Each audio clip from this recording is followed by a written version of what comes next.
जब तक नोटिफिकेशन जाएगा और जब तक कुछ लोग जुड़ेंगे तब तक हम 2 मिनट के लिए पॉज ले लेते हैं।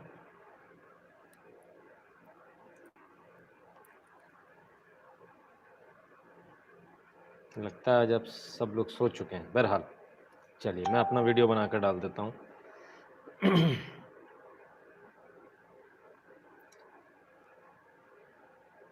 नोटिफिकेशन शुरू। और आज एक बहुत महत्वपूर्ण घटना हुई है जिसकी वजह से हम लोग लाइव हैं, और वो महत्वपूर्ण घटना आपको इस समय दिख रही होगी।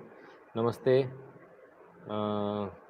नोबल जी, बाप रे अजीब अजीब नाम रखते हैं आप लोग। इरविन जी नमस्कार आपको भी। राजबाला जी आपको भी नमस्कार। आप मेरे बिल्कुल एकदम ऐसे व्यूअर हैं जो हर जगह मौजूद होते हैं। मैं जहाँ भी होता हूँ वहाँ देखते हैं मुझे। चलिए बहुत अच्छी बात है। तो शुरू करेंगे। अब कमेंट्स एक साथ बहुत सारे आने शुरू हुए, अब नाम लेना संभव नहीं होगा। तो आप सबसे एक ही निवेदन है, कृपया वीडियो को लाइक और शेयर दोनों कर दीजिएगा। बेफिक्र होकर लाइक कीजिएगा, क्योंकि आजकल मेरे ख्याल से लाइक में वो 1000 वाला फंड हटा दिया उन्होंने। I am from Jammu. चलिए साहब बहुत अच्छी बात है। जहाँ जहाँ से आप लोग हैं, आप यूट्यूब चैनल को सब्सक्राइब कर लीजिए। इस यूट्यूब चैनल को जिसको आप देख रहे हैं, नितिन शुक्ला इसका नाम है।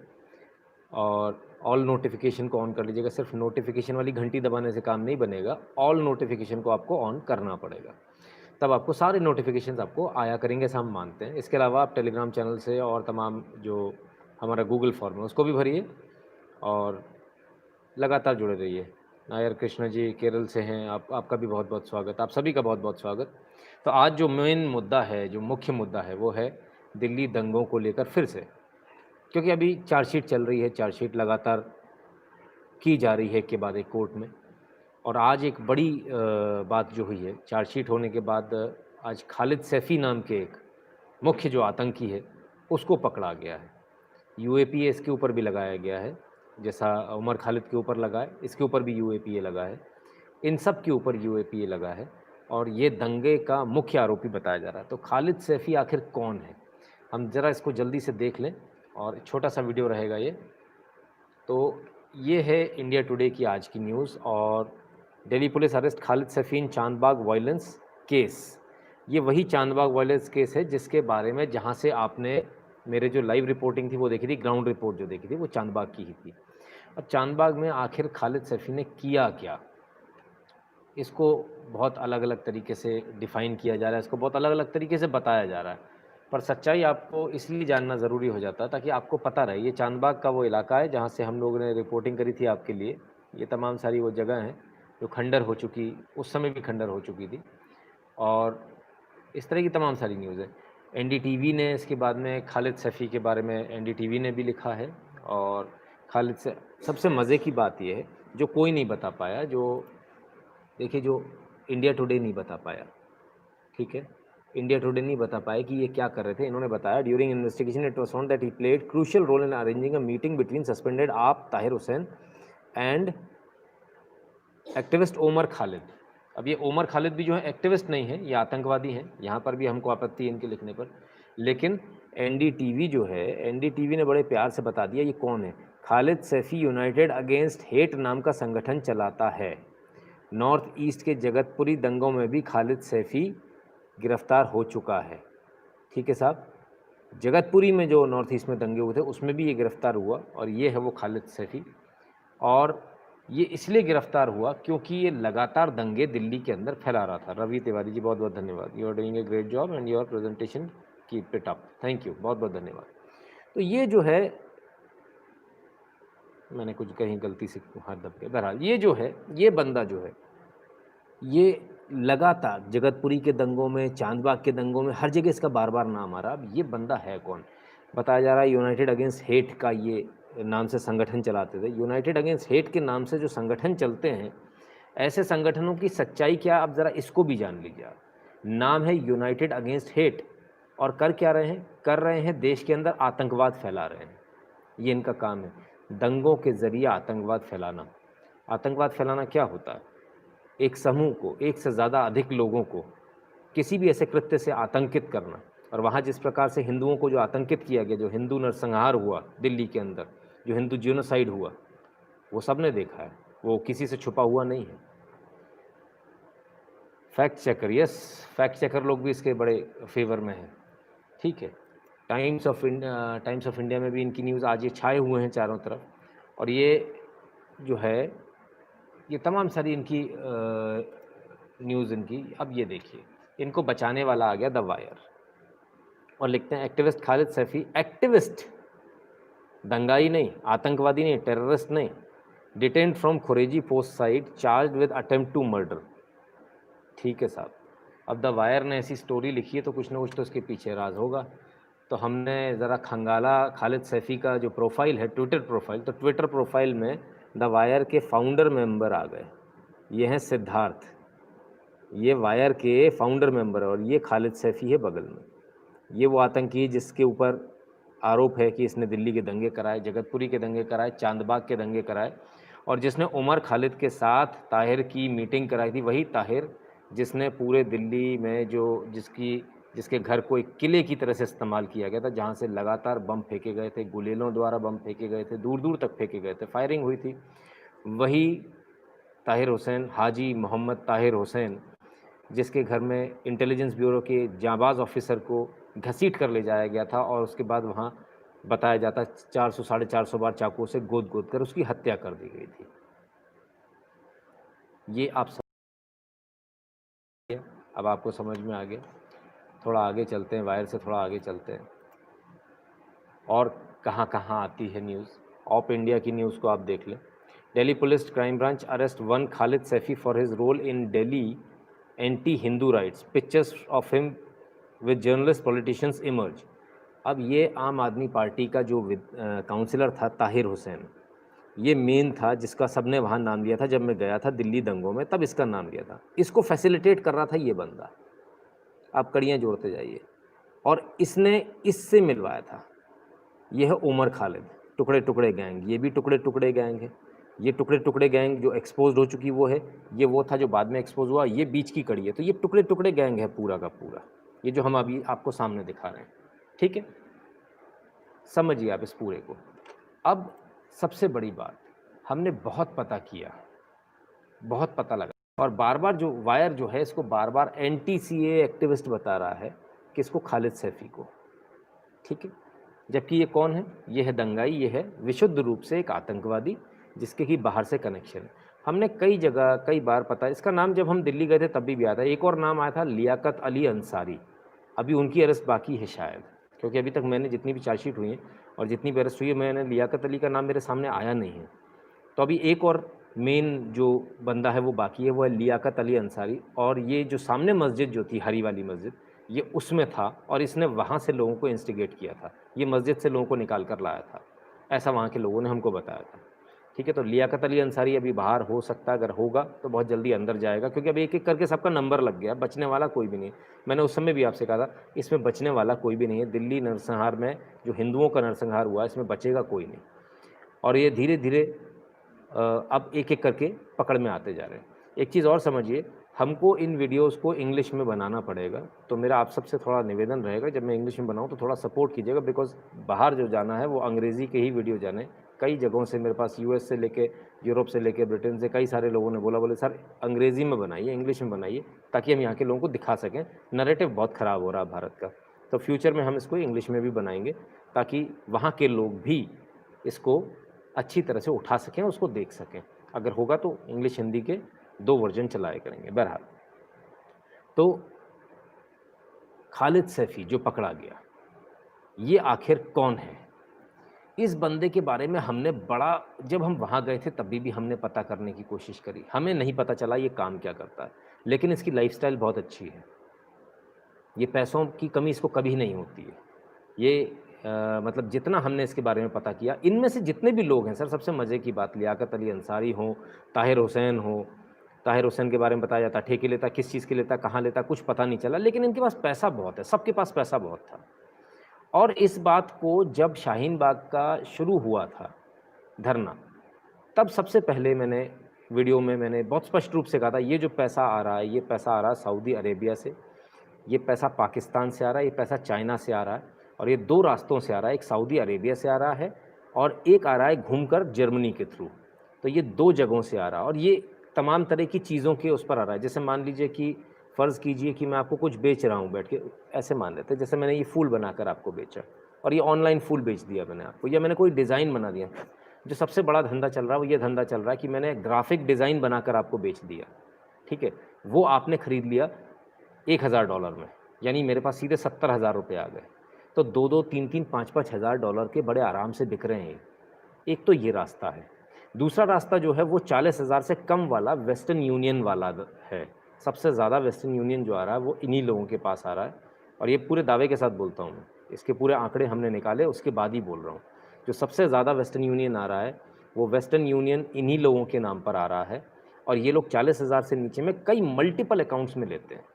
जैसे मान लीजिए घर में 5 लोग हैं, 5 तो इनके होते नहीं हैं, 15-20 लोग होते हैं। तो घर में जो 15-20 लोग हैं, तो 15-20 लोगों के नाम से 40-40 हज़ार, 38-38 हज़ार रुपये आ जाएँगे।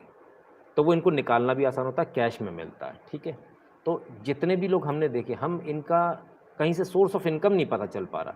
तो सोर्स ऑफ इनकम जब नहीं पता चल रहा, तो सर ये देखिए, NTCA protest were funded from middle east Delhi police, और अप्रैल 28 को दिल्ली पुलिस ने बताया 2020 को, जबकि इस बात को मैंने नवंबर में, अक्टूबर-नवंबर में पिछले साल बहुत स्पष्ट रूप से कह दिया था, ये पूरा पैसा जो है, ये मिडल ईस्ट से आ रहा है, सऊदी अरेबिया से आ रहा है, ये पैसा पाकिस्तान से आ रहा है, ये पैसा चाइना से आ रहा है, ठीक है? बहुत क्लियर है। चलिए, अब बात यहाँ पर ख़त्म नहीं हो जाती। अगर आप सोचेंगे कि इतने पर बात ख़त्म हो जाए, नहीं। अगर हम थोड़ा-सा और इसको देखेंगे, तो जितने भी प्रोटेस्ट हुए, चाहे वो जामिया मिलिया का हुआ, चाहे शाहीन बाग हुआ, चाहे कुछ भी हुआ, Jamia Millia alumni association got fund from Gulf nation to hold anti CAA protest, Delhi police tells court, 29 अप्रैल 2020 को। हम इसको कब से बोल रहे थे? डे 1 से बोल रहे थे, पहले दिन से। फंडिंग जो आ रही है उसको कैसे रोकेंगे? देखिए सर, इसमें 40,000 से नीचे वाला तो आप नहीं रोक पाएंगे, क्योंकि आपका नियम है या तो आप वेस्टर्न यूनियन बंद कर दीजिए, और वेस्टर्न यूनियन बंद होगा तो हमारे यहाँ पैसा हम में से किसी को मिलना तो है नहीं, लेकिन हमारे यहाँ पेट में दर्द ज़रूर लोगों के हो जाता है, और लोग चिल्लाना शुरू हो जाते हैं कि भैया ऐसा हो गया और वेस्टर्न यूनियन बंद हो गया, और दुनिया भर की बातें शुरू हो जाएंगी। लेकिन अगर आपको ये लग रहा है कि सिर्फ इतना सा, ये जो पैसा सिर्फ यही था, शाहीन बाग और जामिया मिलिया, सिर्फ इतना ही पैसा फंड हो रहा है, तो आप गलतफ़हमी में, क्योंकि हम लगातार आपसे कहते आ रहे हैं, जो यूएस में भी जो हो रहा है, वो सब कुछ फंडिंग जो है, अब देखिए यहाँ यूएस का भी भांडाफोड़ हो गया, और डेली कॉलर की ये मैं आपको न्यूज़ दिखा रहा हूँ। देखिए, डेली कॉलर करके एक वेबसाइट है, और बहुत प्रचलित वेबसाइट है यूएस के अंदर, और डेली कॉलर ने इनका भांडाफोड़ कर दिया और ये स्पष्ट बता दिया, Chinese propaganda outlet had paid US newspapers $19 million for advertising printing. $19 की रिश्वत दी गई, ये बताया डेली कॉलर ने, चाइना के द्वारा। चाइना ने $19 मिलियन वहाँ के अखबारों को दिए हैं, अखबार में अपने हिसाब से लेख लिखवाने के लिए। जो भारत में हो रहा था वो सब जगह हो रहा है। चाइना, लोगों को लग रहा होगा ना कि यहाँ चाइना क्यों पैसा डाल रहा है, तो चाइना सब जगह पैसा डाल रहा है। इसलिए शुरू से मैं एक चीज़ बोल रहा हूँ, सऊदी से, पाकिस्तान से और चाइना से, 3 जगह से पैसा आ रहा है। पाकिस्तान के पास खाने को नहीं है, लेकिन पैसा तो साहब वो दे ही रहा है। अब सवाल ये उठता है कि आखिर इनका जो पूरा सिस्टम है, मैं धीरे-धीरे आपको एक-एक करके तस्वीरें दिखाता जाऊँगा, तो अब ज़रा समझने का प्रयास कीजिएगा। ये इकोसिस्टम है इनका। ये व्यक्ति दंगा करेगा, ये व्यक्ति उसको बचाएगा, उसके फ़ेवर में आर्टिकल लिखेगा, उसको एक्टिविस्ट बताएगा। ये वायर के हैं, ठीक है? ये पूरा इनका जो इकोसिस्टम है, अब कैसे इनका आ रहा है सामने, इसको देखिए आप। अब दूसरी चीज़ दिखाता हूँ। ये देखिए तमाम सारे, ये द वायर की अरफा खानम शेरवानी, ये राजदीप सरदेसाई, ये सब के साथ में मिलेगा आपको। ये मिलेगा रवीश कुमार के साथ में, ये मिलेगा अरविंद केजरीवाल के साथ में, ये मिलेगा मनीष सिसोदिया के साथ में, ये मिलेगा अभिसार शर्मा के साथ में। ये पूरा इनका इकोसिस्टम है, जो इकोसिस्टम अक्सर आप देखते हैं काम करता हुआ, ये पूरा इकोसिस्टम है इनका। ये समय आपके स्क्रीन पर जो है वो पूरा इकोसिस्टम है इनका, जो इकोसिस्टम काम करता है। और ये सारे लोग हैंड इन ग्लोव की तरह से काम करते हैं। ये जब कुछ गड़बड़ करेगा तो अभिसार उसके लिए कुछ ना कुछ लिख देगा, अरफा खानम उसके लिए लिख देंगी, रवीश कुमार एक बड़ा इमोशनल सा लिख देंगे, ये दौड़ कर आ जाएंगे उनके लिए लड़ने झगड़ने, और राजदीप सरदेसाई लॉजिकल पोस्ट लेकर आ जाएंगे कि क्या ऐसा होना चाहिए भारत में। ये पूरा इकोसिस्टम जो है आपके सामने है, ये पूरा इकोसिस्टम, इसको आप समझिए। और इस इकोसिस्टम को यदि आप समझ गए, इसमें आपके कन्हैया कुमार भी आएंगे, सब आएंगे इसमें। इस इकोसिस्टम को यदि आप समझ गए तो आप समझ जाइए कि अब फिर आपको कोई बेवकूफ़ नहीं बना सकता। अदरवाइज़ लगातार ये लोग बेवकूफ़ आपको बनाते रहेंगे, झूठी-झूठी खबरें छापते रहेंगे और झूठी खबरें छापकर आपको मूर्ख बनाने का प्रयास चलता रहेगा। ये इकोसिस्टम इनका समझना बहुत ज़रूरी है। ये वही लोग हैं, चेहरे बदलेंगे ही नहीं। आप भारत के अंदर कुछ भी गड़बड़ होता देखेंगे, चेहरे वही दिखेंगे, ये चेहरे नहीं बदलने वाले। ये चेहरे वही के वही रहेंगे और सिर्फ़ इतना नहीं, फ़ॉल्ट न्यूज़, फैक्ट चेक वाले जो लोग हैं, जो मदरसा छाप लोग हैं, खालिद सैफ़ी का ट्वीट दिखा रहा हूँ, ज़ुबियर यानी ज़ुबैर ऑल्ट न्यूज़ वाले को, happy birthday to you, many many happy returns of the day, may Allah bless you with the very best of both the worlds, आमीन। अब आप इस पूरे इकोसिस्टम को एक बार फिर से देख लीजिए। इस इकोसिस्टम का काम, यदि आपको लग रहा है कि कम्युनिस्ट विचारधारा, तो नहीं, इनका कम्युनिस्ट विचारधारा से इनका कोई लेना देना नहीं। इनका काम सिर्फ मुस्लिम रेडिकल इस्लामिक टेररिज्म को छुपाने का काम है इनका। इस इकोसिस्टम का काम सिर्फ एक काम है और वो है रेडिकल इस्लामिक टेररिज्म को पर्दा देना, उसको डिफेंड करना। और ये दिन भर उसी में लगे रहते हैं। कुछ लोग पैसे की वजह से लगते हैं, कुछ लोग की आइडियोलॉजी वैसी है। जैसा कि एक बहुत पत्रकार हैं, उन्होंने वहाँ जाकर बोला था शाहीन बाग में कि अभी बहुत जल्दी हो जाएगा, अभी हमने ये नहीं करना, हमने हमारा जो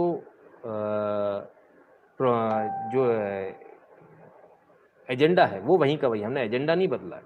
लेकिन फ़िलहाल अभी हम सबको साथ लेके चलेंगे, इसलिए जो आप ये जो लगा रहे हो नारा, तेरा मेरा रिश्ता क्या, ला इलाहा इल्लल्लाह, ये जल्दी हो जा रहा है, इसको अभी मत करो, इसको ऐसा मत बनाओ, इसको अभी सबको आने दो, इसमें दलित को भी खींचेंगे, सबको खींचेंगे, भीड़ बढ़ा लेंगे, भीड़ बढ़ाने के बाद दंगा करेंगे, ताकि कहने को जाए देखो इतनी सारी भीड़ थी, उसने दंगा किया, जबकि दंगा करने वाले सिर्फ गिने चुने वही 4 चेहरे।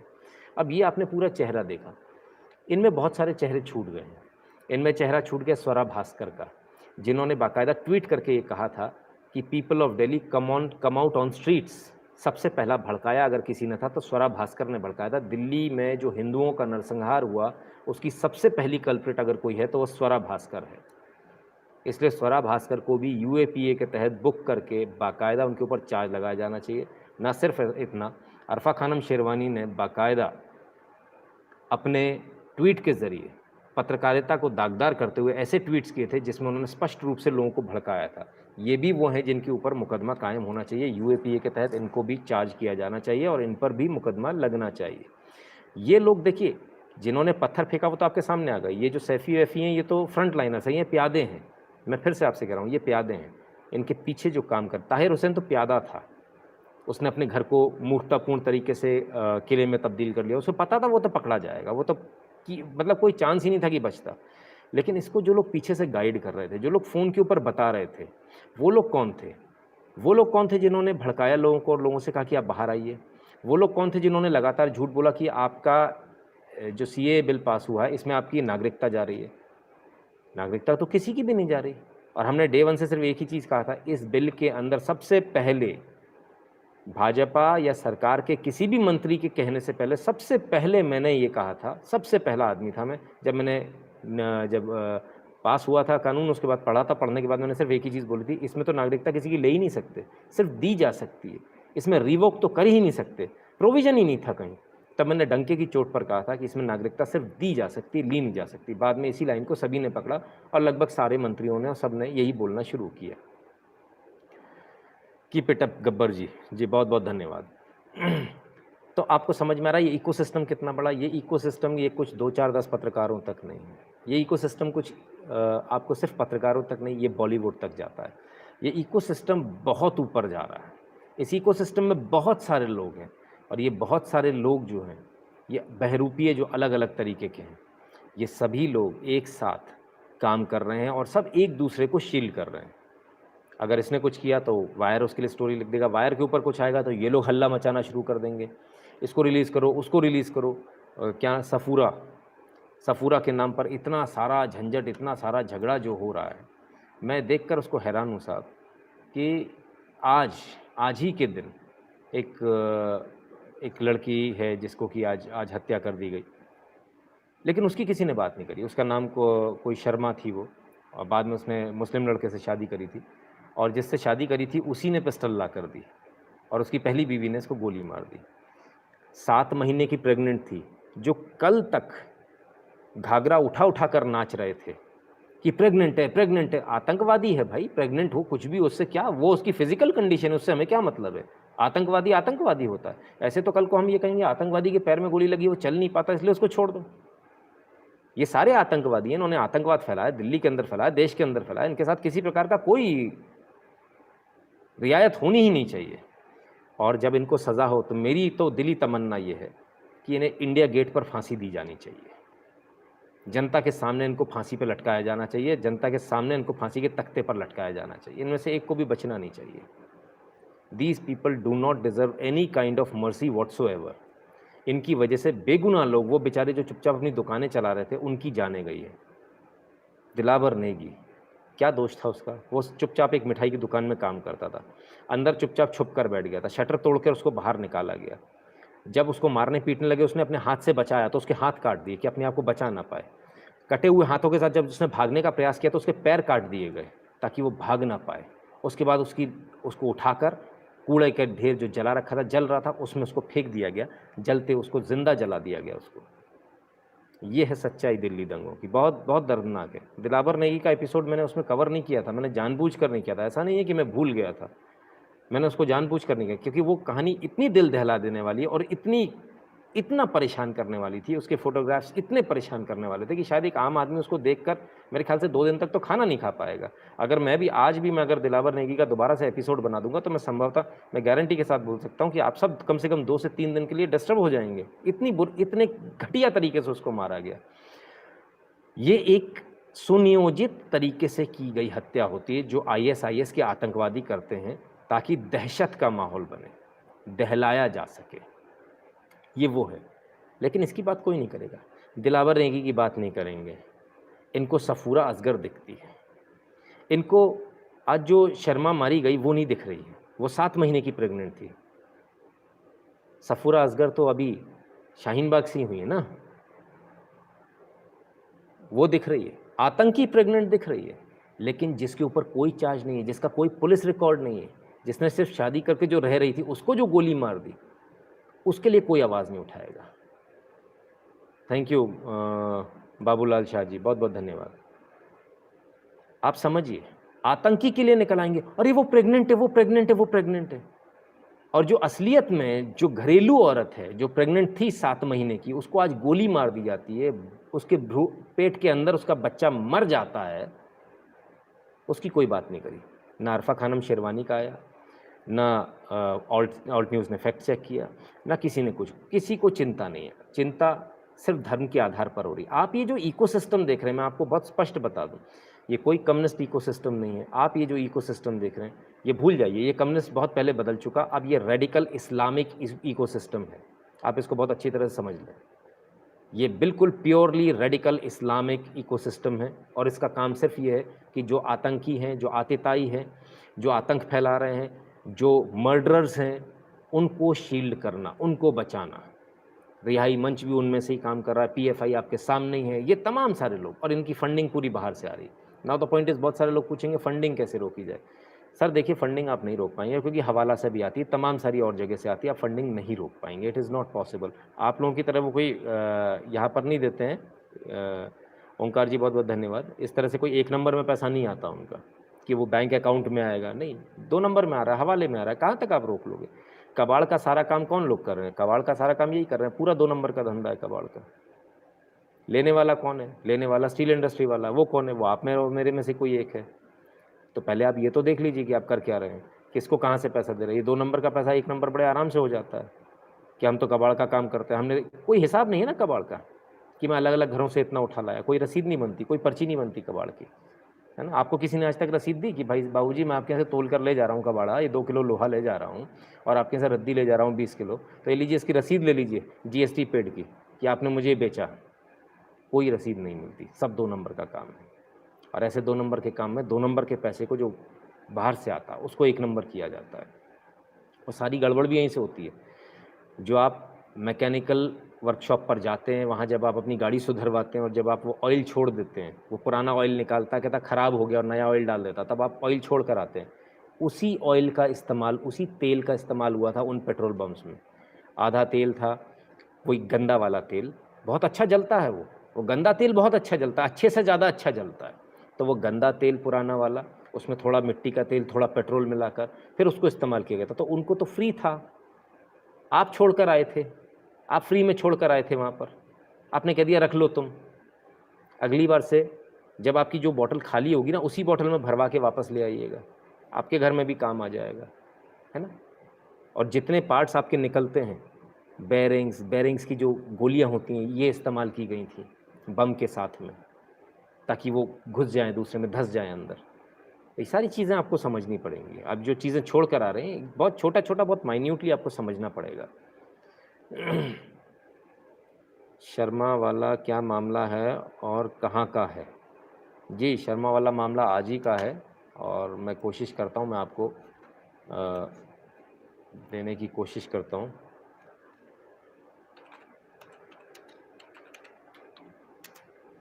अगर मिल जाता है तो मैं आपको वो भी दिखाने का प्रयास करता हूँ कि कैसे लगातार, और उसने बंदी ने जिसने गोली मारी है, उसने बिल्कुल सामने वो उसके बाद भी खड़ी रही, ऐसा नहीं कि भाग गई हो।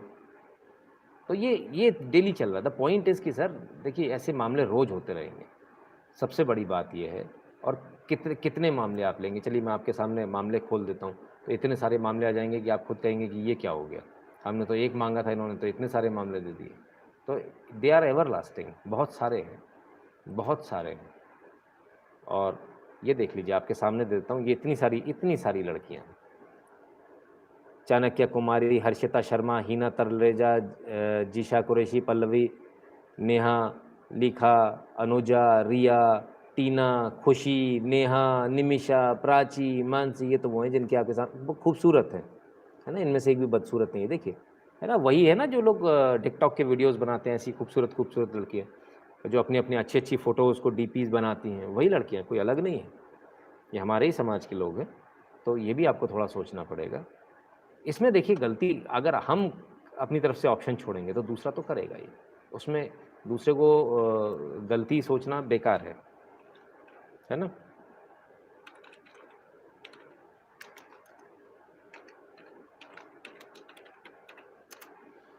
तो बहरहाल, तो आप इस पूरे इकोसिस्टम को समझिए। मैं फिर से आपको बता दूं, ये इकोसिस्टम जो है, ये इकोसिस्टम बहुत clearly Islamic, radical Islamic terrorism को हवा देने वाला, उसको बचाने वाला वो इकोसिस्टम है।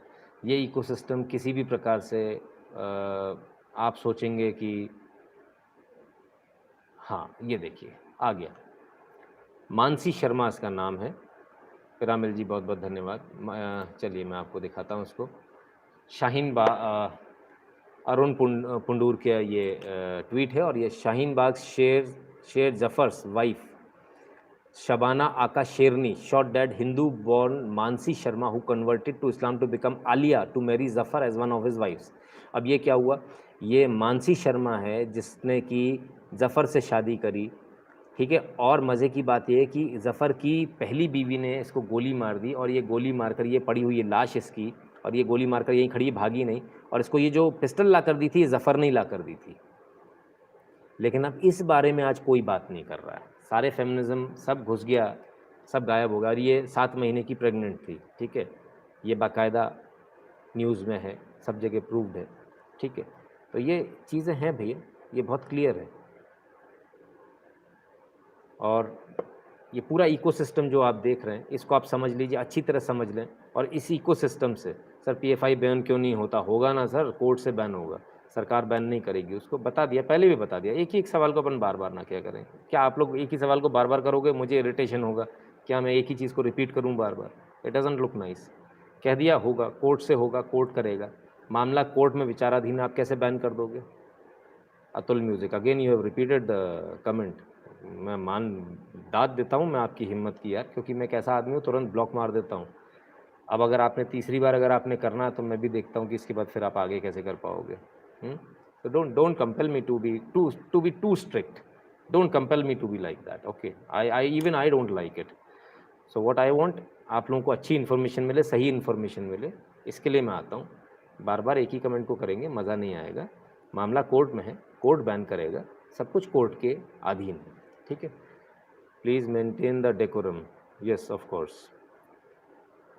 तो आदित्य वैद्य जी, आपको क्यों हंसी आई ज़रा ये भी बता दीजिए, क्योंकि जब मैं क्लास लगाता हूँ तो मुझे बीच में हंसने वाले बच्चे पसंद नहीं आते, मैं उनको फटाक से बाहर कर देता हूँ। आपको हंसी क्यों आ रही है ज़रा मुझे बता दीजिए। किसी भी व्यक्ति को अगर ये गलतफहमी है कि मुझे व्यूअर्स की चिंता है, तो वो गलतफहमी अपने दिमाग से बहुत जल्दी निकाल ले, उतना ही अच्छा होगा, है ना। इस चीज़ को जब हम यहाँ बैठे हैं पूरी डिसिप्लिन के साथ, पूरे डिसिप्लिन के साथ चीज़ों को सुनेंगे, ईमानदारी के साथ। मैं यहाँ सीरियस बात करने आता हूँ, आप लोगों की दिल रखने के लिए कभी कभार मिमिक्री कर देता हूँ। दैट डजंट मीन कि हम लोग जोकरपंती करने आते हैं, वरना फिर मैं टिकटॉक पे अच्छा हूँ, मैं यूट्यूब पे क्यों टाइम खराब करूँगा, है ना। Let us not waste our time, let us be very serious. जो खतरा आपके सिर पर है, ज़रा उसकी सीरियसनेस को समझिए। जब मजाक वाला वीडियो आएगा तो उसमें मैं पूरा आपको मज़े दूंगा मजाक के, डोंट वरी।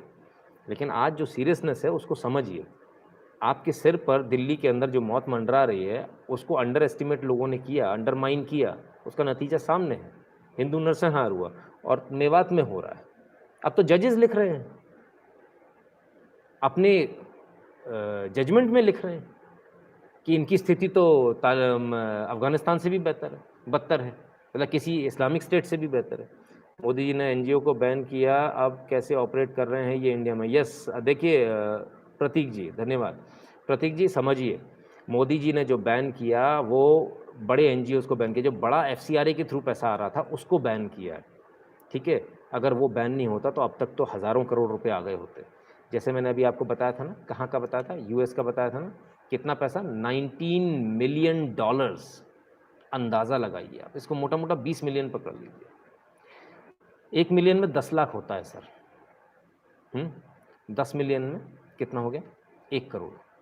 2 करोड़ डॉलर कितना हो गया, अंदाज़ा लगा लीजिएगा। इतना पैसा खर्च कर रहा है चाइना अमेरिका में, इससे 10 गुना ज़्यादा भारत में खर्च कर दिया होता, क्योंकि भारत में खर्च करना बहुत आसान है और बहुत आसानी से काम हो जाता। तो ये तो शुक्र मनाइए कि एनजीओज बैन हो गए, नहीं तो आज आप जो देख रहे हैं ना कि मैंने भी रिपोर्टिंग कर ली और आप लोगों ने देख ली, और जिसको तमाम कपिल मिश्रा से लेकर अशोक पंडित ने भी उसको ट्वीट कर लिया, तो ना तो मैं वहाँ जा पाता, जाता तो मेरी भी हत्या हो जाती। वो जाने ही नहीं देते मुझे, और मैं अगर ऐसी बना लेता, अगर मैं ऐसी कोई वीडियो बन भी जाती मेरी, तो मुझे मेरे ऊपर केसेस इतने लाद दिए जाते कि इनके पास पैसे की कमी नहीं होती। आज भी इन्होंने कोशिश बहुत करी है, ऐसा नहीं कोशिश नहीं करी, कोशिश बहुत करी है, पर सक्सेसफुल नहीं हो पाए, है ना। यही अगर दूसरी सरकार होती तो शायद मैं इतना बोल ही नहीं पाता आप लोगों के सामने, आप लोगों की आंखें खुल ही नहीं पाती। तो ये बहुत क्लियर है क्या चल रहा है देश के अंदर, ये अभी आप देख पा रहे हैं, इसके बाद तो आप देख भी नहीं पाएंगे, आपको पता भी नहीं चलेगा, है ना। तो शुक्ला जी, यू आर, क्या लिखा, rarest truth speaking lion of India. धन्यवाद, धन्यवाद अभिजीत जी, बहुत बहुत धन्यवाद आपका। बीच बीच में मैं इक्का दुक्का कमेंट ले लेता हूँ, कमेंट बहुत सारे होते हैं, इसलिए आप लोग नाराज़ मत हुआ कीजिए कि मेरा कमेंट नहीं लिया। बहुत सारे लोग बोलते हैं मेरा कमेंट, मैंने आपको बताया हफ्ते में मैं एक दिन ज़रूर दूंगा जब सिर्फ सवाल जवाब होंगे, कुछ नहीं, कोई लाइव नहीं करेंगे हम, कुछ नहीं बताएंगे। तो ये छोटा सा एक लाइव है, 33 मिनट हो गए मेरे ख्याल से, अच्छा खासा है, और इससे ज़्यादा जाना भी नहीं चाहिए। लोग बोलते हैं कि आपके लाइव ज़्यादा लंबे होते हैं, तो जब ज़्यादा लंबे होते हैं लोगों को देखने में परेशानी होती है। तो मेरे निवेदन सिर्फ इतना सा है कि इस लाइव को शेयर कर दीजिएगा, लाइक धड़ाधड़ लाइक कर दीजिए, बिना टेंशन के लाइक कर दीजिए, शेयर कर दीजिए, लोगों तक पहुंचना चाहिए, ताकि असलियत जो है दिल्ली दंगों की सामने आए। और हम बार बार दिल्ली दंगों पर जितनी बार सामने वाला मुद्दा उठाएगा उतनी बार हम उठाएंगे, इसको बार बार उठाएंगे, क्योंकि पिटे हम हैं, मारा हमें गया है, और रो दूसरा रहा है कि हम पिट गए, ये हम होने नहीं देंगे। इसलिए हम आपको बार बार जगाते रहेंगे, बार बार बताते रहेंगे, जो दिल्ली दंगा हुआ था वो हिंदू नरसंहार था, ये हम आपको बार बार बताते रहेंगे। सोते हुए हिंदुओं को, टीवी देखते हुए हिंदुओं को धड़ाधड़ काटा गया था, ये हम आपको बार बार बताते रहेंगे। हम बार बार बताते रहेंगे कि अंकित शर्मा बेचारा अपने घर से बाहर निकलकर, मैंने वो भी दिखाया हुआ है कि घर में गली से बाहर निकलकर रोड पर आया, उसको वहाँ से काला कपड़ा डालकर उसको घसीट के ले जाया गया, जो हमें वहाँ बताया गया लोगों ने। हमें दिल्ली की पुलिस की चार्जशीट से मतलब नहीं है साहब, हम तो वो मानेंगे जो वहाँ के लोगों ने बताया है। तो ज़बरदस्ती उसको ले जाया गया, वो लड़की वहाँ से जो निकल रही थी उसका गैंग रेप किया गया, उसे ज़िंदा जला दिया गया। सब कुछ ताहिर के घर में हुआ है, सब कुछ बहुत साफ़ है, सब कुछ बहुत स्पष्ट है। कोई अगर ये उम्मीद करे कि हम उसको इनके प्रेशर में आके चुप हो जाएं, 2 कौड़ी का एक आदमी उठकर चला आता है मदरसा छाप, और अपने आप को कहता है कि वो फैक्ट चेकर है। इस्लामिक जिहाद चला रहे हो यार आप किसको बेवकूफ़ समझ रहे हो, सबको पता है। डोंट ट्राई टू फूल अस, हमको बहुत अच्छी तरह से पता है आप क्या चला रहे हो। ये न्यूज़ वेबसाइट के आड़ में जो चल रहा है ना, जो फंडिंग आ रही है, हमें वो भी पता है। बेफ़िक्र रहिए, हमें सब कुछ पता है और सरकार की भी आप पे पूरी नज़र है, इसको भी ध्यान रखिए। बहुत जल्दी आप सब भी अंदर होंगे, उसकी भी चिंता कीजिएगा। आप में सबसे अलग है सर्वोत्तम अनिल पांडे जी, बहुत-बहुत धन्यवाद भैया। तो मित्रों, आप भी समझिए, अपने घर पर भी समझाइए, औरों को भी जागरूक कीजिए। फिर से एक बात बोल दूँगा यार, इधर आप कंट्रीब्यूट करो ना करो, अपनी सुरक्षा के लिए कंट्रीब्यूट ज़रूर कर लेना। आप रहोगे तो मैं रहूँगा, है ना? अगर आप ही नहीं रहोगे तो फिर मेरी व्यूअरशिप कम हो जाएगी। मुझे आपकी चिंता नहीं, मुझे अपनी व्यूअरशिप की चिंता है ना? तो मेरी व्यूअरशिप की खातिर आप लोग अपनी-अपनी सुरक्षा का थोड़ा-सा इंतज़ाम कर लो, तो मुझे थोड़ा अच्छा लगेगा, है ना? बहुत सारे लोग पूछते हैं कि सर आर्म्स लाइसेंस के लिए कहाँ से अप्लाई करें? ऑनलाइन एप्लीकेशन होती है सर अब, पूरे भारत में अब ऑनलाइन एप्लीकेशन होती है। आप अपना मिनिस्ट्री ऑफ होम अफेयर्स खोलेंगे, वहाँ आपको ऑनलाइन एप्लीकेशन मिल जाएगी, वहाँ ऑनलाइन एप्लीकेशन डालिए। यदि आप दुकानदार हैं, तो आप उसके आधार पर भी मिल जाएगा। यदि आप मेरी तरह काम कर रहे हैं, तो भी आपको मिल जाएगा। तमाम सारी और चीज़ें हैं, जिसमें आपको ईमानदारी के साथ 1 नंबर में लाइसेंस मिलेगा। मैं कभी कोई 2 नंबर की बात नहीं करता, कानून तोड़ने की बात नहीं करता और जब वक़्त पड़ता है, तो हम लोग पुलिस और प्रशासन के काम आते हैं, ऐसे लोग। तो इसलिए हमको लेना है ताकि हम अपनी पुलिस को, प्रशासन को सपोर्ट कर सकें, बदमाशों से बचा सकें देश को, इसके लिए लेना है। तो ये कुछ चीज़ें हैं जो हमको थोड़ा सोचना चाहिए, समझना चाहिए और बार-बार कितनी बार बोलूँ, मैं खुद थक जाता हूँ बोलते-बोलते, है ना? जितने लोग जाग जाएँ उतनी अच्छी बात है। ठीक है मित्रों, फिर मुलाकात होगी, कोशिश करूँगा कल फिर से आऊँ लाइव। मुद्दे बहुत सारे हैं लेकिन छूट जाते हैं, ठीक है ना? एक काम कर सकते हैं, हलाल को बाय नहीं करना, हलाल को सर कोई बाय नहीं करता है, हम लोग में से कोई बाय नहीं करता, ये बाहर विदेश के लिए। दीप्ति कदम जी बहुत-बहुत धन्यवाद। देखिए इंडिया में नहीं चलता हलाल, हलाल चलता है बाहर चलता है ना? तो उसकी चिंता बिल्कुल मत कीजिए, भारतीय कोई हलाल प्रोडक्ट नहीं खरीदता है। थैंक शर्मा जी, मुझे शर्मा बना दिया सर, धन्यवाद। लोगों ने तो पता नहीं क्या-क्या बना दिया था, डीएम बरेली भी बना दिया था लोगों ने तो पिछले वीडियो में कोरोना वाले पे। हाँ, किसी ने गंगाराम का डॉक्टर बना दिया था, तो किसी ने एम्स कोरोना का एचओडी बना दिया था। खैर आपका प्यार सर आँखों पर, आप जिस भी नाम से बुलाएँ कोई दिक्कत नहीं है। कुछ लोग बड़े प्यार ट्रोल्स होते हैं बेचारे, वो आके टकला-टकला बोल के भी चले जाते हैं, हम तो उसमें भी खुश रहते हैं यार, तुमको खुशी होनी चाहिए, तुम खुश रहो। चलिए, बहुत-बहुत धन्यवाद मित्रों। वीडियो को शेयर कर दीजिएगा, लाइक कर दीजिएगा और यदि चैनल को सब्सक्राइब नहीं किया तो कर लीजिएगा और घंटी दबाकर ऑल नोटिफ़िकेशन को ऑन कर लीजिएगा। You are fearless and unstoppable, yes definitely I am fearless and unstoppable Piramal ji, nobody can stop me. और अभी मुझे बहुत काम करना है। भगवान राम ने मेरे लिए लिखा है ये, तो मैं वही कर रहा हूँ। मेरे भगवान कृष्ण ने, मेरे आराध्य ने मेरे लिए लिखा है, तो मैं वही कर रहा हूँ और अभी मुझे बहुत काम करना है। तो मुझे मुझे पता है मेरा एंड कहाँ होना है, तो वो मुझे पता है, इसलिए मैं फ़ियरलेस हूँ और मुझे अपने भगवान में भरोसा है, इसलिए मैं फ़ियरलेस हूँ और हम सबको होना चाहिए। फ़ियर उसको होता है जिसको भगवान में भरोसा नहीं होता है। तो जिसको भगवान में भरोसा नहीं है, वो अपने गिरेबान में झाँक कर देखे, अपना शीशे में जाके अपना चेहरा देखे। फिर वो पूजा क्यों करता है, भगवान क्यों मानता है, अपने आप को हिंदू क्यों मानता है? उसे नहीं मानना चाहिए। और अगर कोई मानता है, सनातन धर्म मानता है, और अगर कोई मानता है, भगवान की पूजा करता है, तो उसमें विश्वास करना भी सीखे। और अगर विश्वास नहीं कर सकते तो फिर बेकार है, ये फालतू ढोंग है फिर तो, रोज़ सुबह घंटी बजाना, है ना? विश्वास करना सीखिए। हम अपने भगवान नहीं है कि हम अपने आप को बचा लेंगे, हम अपने बच्चे की तकदीर बना देंगे, हम उसको पढ़ा के लिखा के ये बना देंगे। कैसे बना दोगे सर? आप भगवान थोड़ी हो।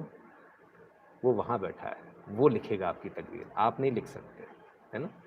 इस बात को भी थोड़ा ध्यान दीजिएगा और ऊपर वाले में विश्वास कीजिएगा। बहुत-बहुत धन्यवाद।